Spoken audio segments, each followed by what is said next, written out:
This past week, Jews around the world celebrated their emancipation from being slaves in Egypt for over 200 years.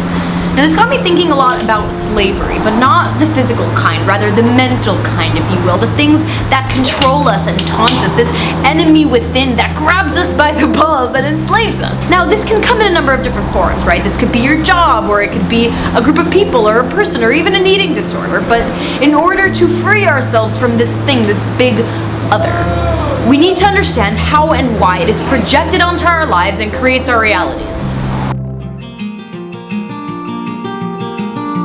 Now, this big other, which is just a term coined by the French psychoanalyst Jacques Lacan, is this chain reaction of our past childhood experiences dictating our thoughts, our beliefs, and our actions, and then creating our identities.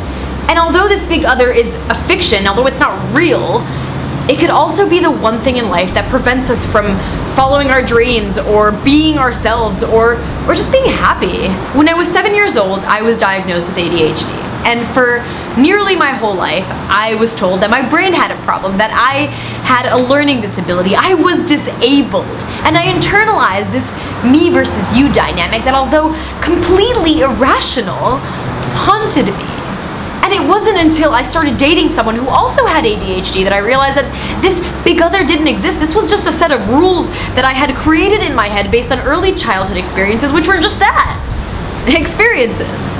Maybe, you want to be a fire-twirling, lion-training acrobat, but you're stuck in finance because you're afraid of what your big other would say. Or maybe you have struggled with an eating disorder your whole life because of a past childhood trauma, and you can't break out of it, you can't break free from it because of this paradigm that you've established. It's kind of like everyone has their own yardstick, and everyone has different shapes and colors and patterns and sizes, and these are all of our biases. And once we realize that our yardstick is not the standard by which all things are measured, we can begin to free ourselves from the voice within that tells us that we can't be a certain way because we have to be this way, or that we can't do certain things because this is what people expect of us. But we need to be willing to observe our actions and our thoughts and understand their origins.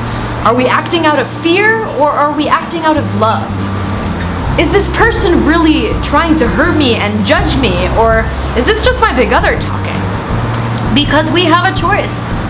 We can either use our amazing and unique and beautiful big other for growth the way that it was intended to, or we can be enslaved by it.